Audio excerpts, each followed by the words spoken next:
Lijep pozdrav, gledate poljoprivrednu emisiju Boje zemlje. Ostanite s nama i pogledajte što smo danas pripremili.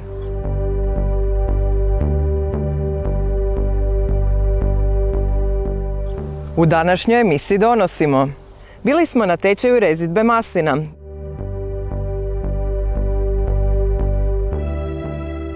Donosimo prvu epizodu dokumentarnog serijala 30 godina nove istarske vinske scene.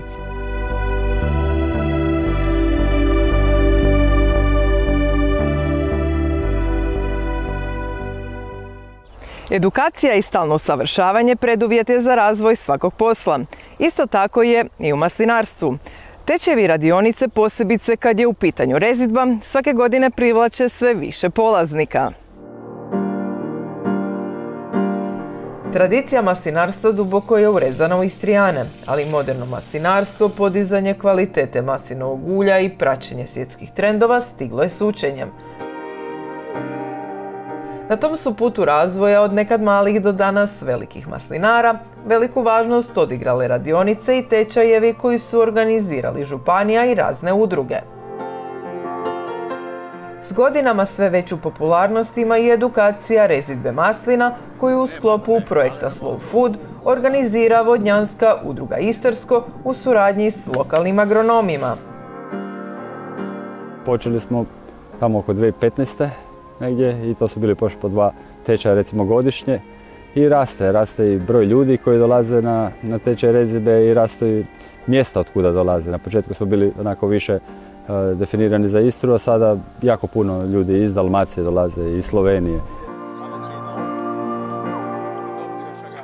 Ove godine imamo ljude od Dubrovnika do Umaga, u principu sa cijele obale, neki su došli čak iz kontinentalnog dijela, imamo jednog gospodina čak iz Austrije koji je došao tu, tako da evo, razviko se tečaj, ljudi stvarno imamo svake godine pohvale za organizaciju tečaja, za način vođenja, u principu za sve.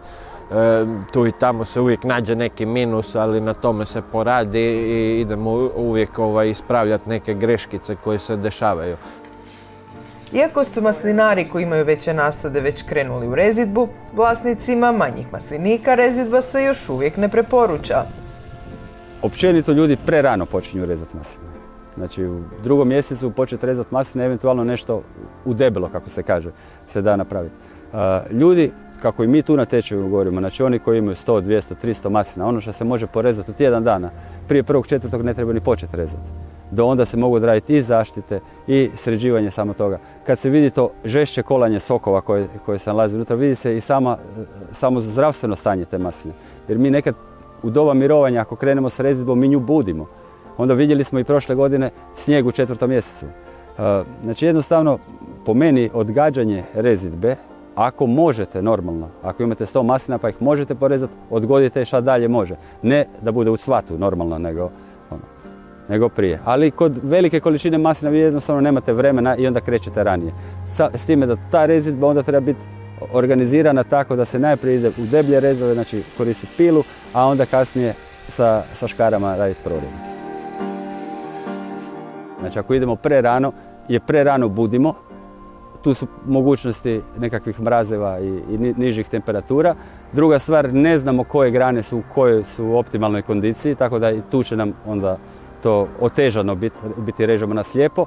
A ako je rezidba odrađena onda kad je već cvatnja ili kad je već punjenje tih resa napravljeno, tu je već onda velik trošak hranjiva koje je ta sama maslina uzela.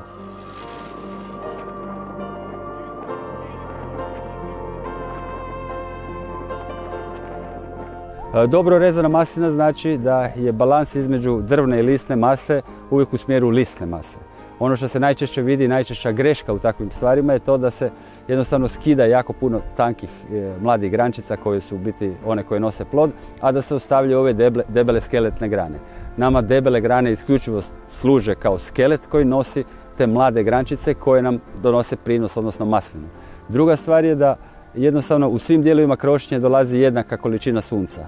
Samim tim nam se izbalansira i zrioba, lakši utjecaj i sa štetnicima, štetočinjama općenito, znači i bolesti i štetnici, zbog tog osunčanog i Znači zbog sunca i zbog smanjenja relativne vlage zraka imamo i manje potrebe za zaštitom kao takvom. A sinkronizirana zrioba je temelj kvalitetnog i ovog vrhunskog ulja koje mi u Istri radimo. Polaznici većinom imaju iskustva u rezidbi, ali na edukacije dolaze kako bi svoje znanje nadogradili i proširili. A neko predznanje prije koje imaš je u pravilu tek sad na tečaju shvatiš da je bilo zbrčkano. Zato jer kad predavač je tako dobro posložio da jednostavno kad kreneš od baze, riješiš bazu i kad vizualno ti legne da kostur masline zamisliš i skužiš koji su ti dijelovi na koje moraš obratiti pažnju, tada je jednostavno. Znači od malih ulika gdje smo krenuli učiti do srednjih i sad najstarijih u pravilu samo se preslikava model koji ćeš primijeniti kasnije na svoj maslinik. Tako da kad ti neko tako predoči rezidbu, onda je puno jednostavnije nego slušati sa 5 strana razne savjete. Imam 100 maslina svojih i to je razlog zašto sam uopće i došao i prijavio se na ovaj tečaj rezidbe maslina. Znanje prije samog dolaska je bilo onako dosta slabo, ali međutim nakon završetka ovog tečaja ono što nije bilo jasno sad je puno jasnije i dobili smo nekakve smjernice u kom smjeru treba oblikovati te masline. Znači da bi ona imala i roda, a opet da bi imala i pravi oblik i zadovoljila sve što treba zadovoljiti. Među polaznicima puno je hobista, ali i maslinara iz drugih dijelova Hrvatske.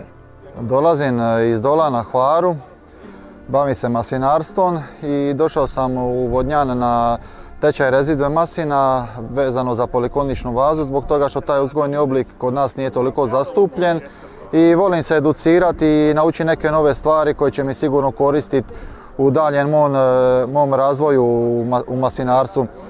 Smatram da je polikonična vaza kao i ostali oblici sigurno prihvatljiva i kod određenih sorti i pozicija jako dobra i treba biti otvoren za nova znanja, nova iskustva. Radionica je jako dobra, skupio se veliki broj ljudi što pokazuje da interesa ima dosta, da se ljudi žele educirati, da žele ići naprijed sa maslinarstvom. Polikonična vaza kao uzgojni oblik mislim da je za ovo podneblje gdje ima malo više vlage, možda bolesti ponovog oka i tako dalje, jako zgodna. Olakšava rezidbu, brža je rezidba, urodi su konstantni, manje je bolesti, tako da smatram da je dosta dobra i da bi je trebalo potencirati i šta više ljudi naučiti o njoj pa onda se prilagodi svojim uvjetima uzgoja da li im odgovara ili ne. Ja sam došao s Cresa. Na Cresu to režemo na jedan tradicionalni način kao što su nas naši stariji naučili. Neko vrijeme obrađujemo između 800 i 1100 maslina. Mislim da je stalna edukacija jako bitna jer sami proizvodni oblici i uzgojni oblici se mijenjaju, način proizvodnje se mijenja.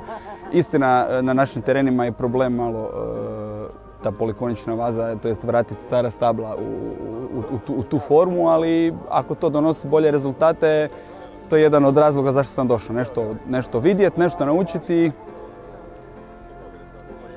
i kažem, nadamo se uz edukaciju i bolju rezidbu i doći na neku stalniju i konstantniju, ne nužno veću proizvodnju.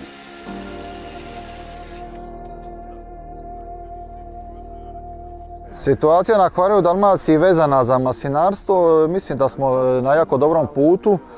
Dosta se radi na kvaliteti ulja, pogotovo u zadnje 2 godine je tendencija da se rade stvarno vrhunska ulja, da se ide na manifestacije vanka, na primjer u Njoj gdje smo prošle godine postigli jako dobre rezultate, ove godine se opet skupila ekipa, dobar broj, veliki broj uzoraka će ići za New York iz Dalmacije, tako da jako pozitivna jedna atmosfera u maslinarstvu. Podižu se novi nasadi, čiste se stari i idemo naprijed svakako definitivno. Sve manje i manje ljudi drži masline u moru do prerade, tako da i podižemo kvalitet ulja, dalmatinskog ulja ako ćemo to tako nazvati i ja sam s tim zadovoljan. Još uvijek sa starima imaš nekakvu diskusiju zašto ranija berba, zašto, kako. kvaliteta, joj pa zeleno, pa prezeleno, pa kada krenuti, tako da, ali mislim da je to neminovno i na starima, i stare slušat, ali educirat mlade, na mladi način. I opet kažem, Cres je tu blizu, Istra je preblizu da ne bimo došli nešto naučiti. Na kraju edukacije polaznici većinom dijele pozitivna iskustva. Zajedno sa svojim sugestijama i sami rade na njezinom poboljšanju i usavršavanju.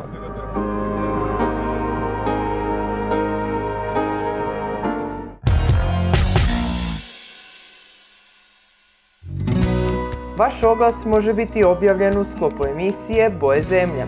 Javite nam se na mail marketing@bojezemlje.hr ili putem društvenih mreža.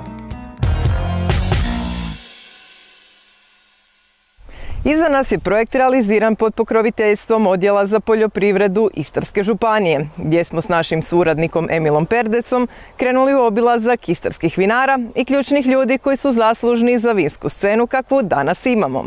Kroz nekoliko epizoda vodimo vas kroz 30-godišnje razdoblje razvoja istarske vinske scene. Pred vama je prva epizoda.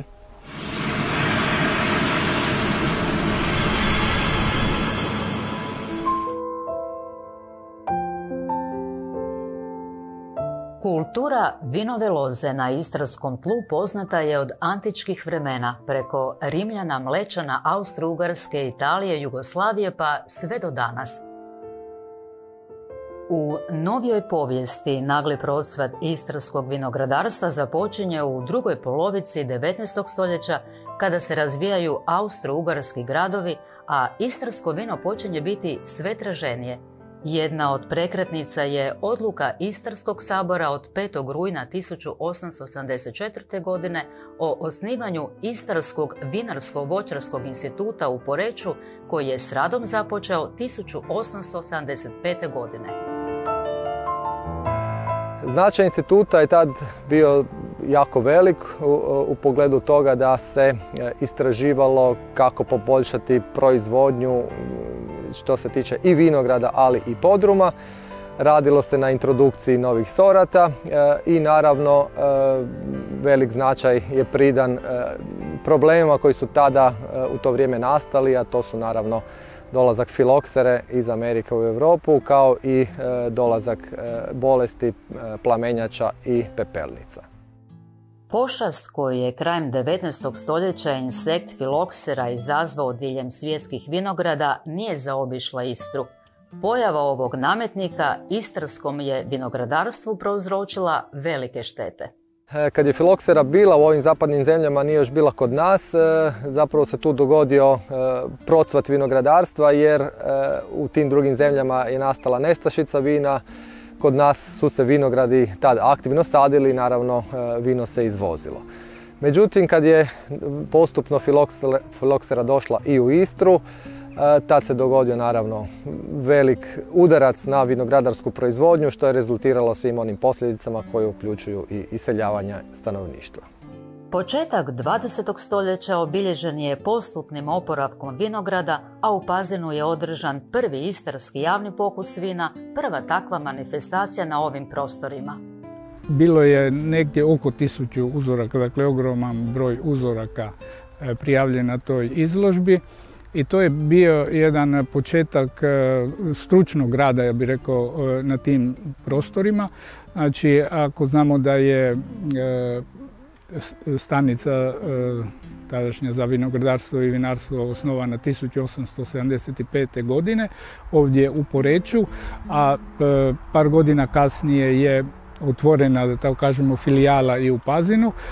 To je, dakle, cijelo to vrijeme radilo se stručno na području vinogradarstva i vinarstva i jedna takva izložba se pokazala kao potreba da se snimi stanje, da tako kažem, na ovim područjima i da se na neki način pošalji poruka proizvođačima u kom smjeru i kako bi trebalo proizvoditi vino. Nakon Prvog svjetskog rata i vladavine Kraljevine Italije, istarska vinska scena doživljava stagnaciju. Drastično se smanjuju površine pod vinovom lozom. Za razliku od austro-ugarskog, talijansko je tržište bilo zaštićeno svojim vinima, pa se prednost davala drugim kulturama.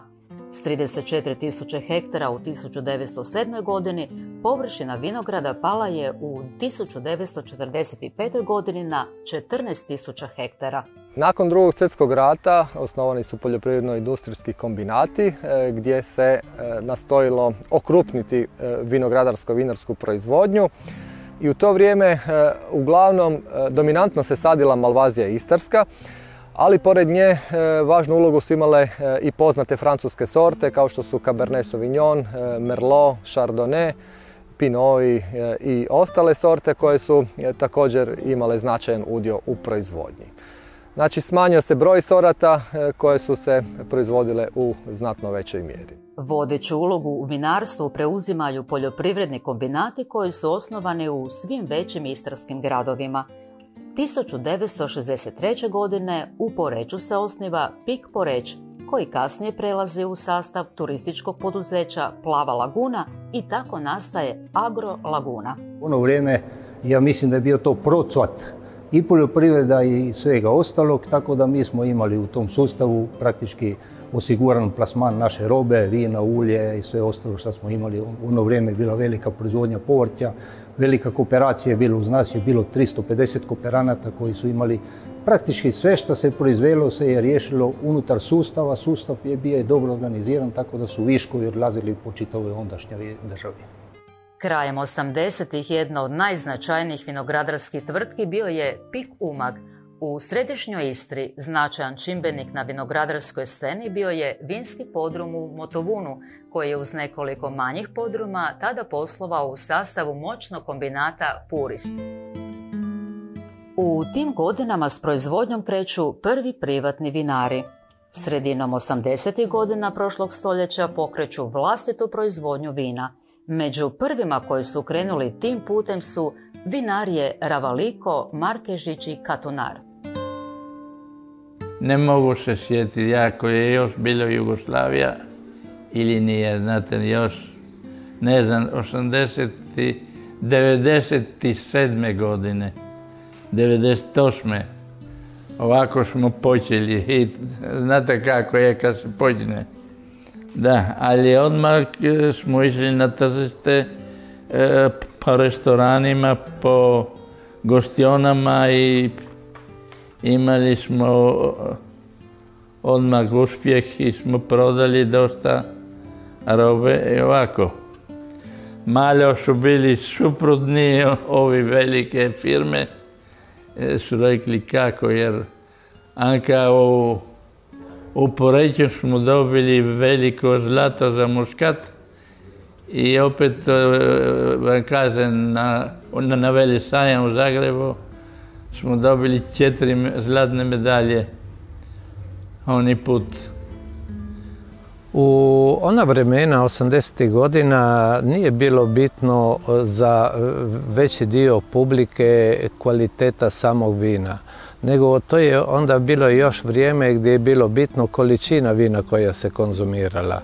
A mi smo željeli napraviti jednu razliku jer smo vidjeli da svijet se mijenja. U našem restoranu su dolazili malo ljudi koji su već zahtijevali takve proizvode i bilo je odmah lijepih rezultata vezano za ono što smo radili i to nam je dalo hrabrost da nastavimo u ovom projektu, da tu obiteljsku tradiciju koja je stoljećima je bila, onako ćemo reći, zaustavljena na jedan nivo proizvodnje vine, napravimo promjenu i to se pokazalo 90. godina kad su zakoni i sve ostala, cijela situacija je dozvolila da dođe do promjene, da ona priprema koju smo mi nekoliko napravili do onda je urodila velikim rezultatom i ja se nadam da i ova kuća i ja osobno sam dio te lijepe vinske priče koje danas imamo i nadam se još sa puno lijepim rezultatima u budućnosti. Krajem 80. godina podiže se standard ponude vina u boljim restoranima diljem Istre. U malom mjestu Lovrečica tada egzistira restoran Badi, koji je 1988. proglašen najboljim restoranom na Jadranskoj obali.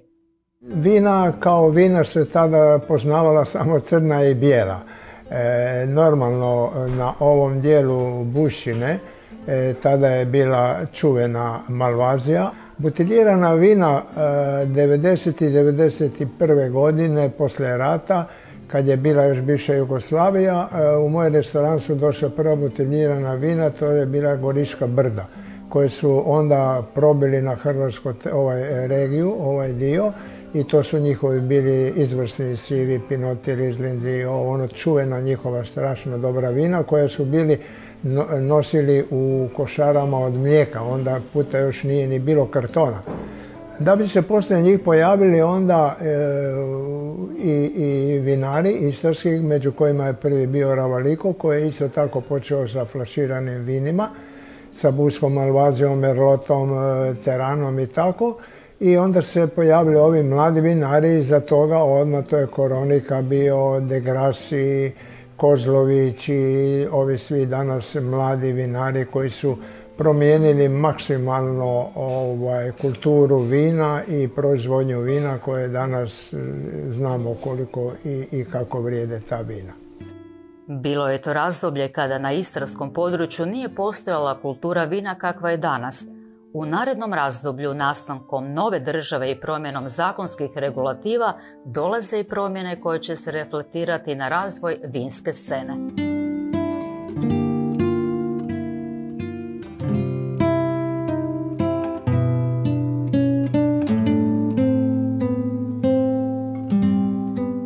Stigli smo do kraja emisije Boje zemlje. Pratiti nas možete na našim društvenim mrežama i službenoj stranici www.bojezemlje.hr. Svi video prilozi i sve emisije dostupne su i na našem YouTube kanalu. Vidimo se za tjedan dana u istom terminu. Lijep pozdrav!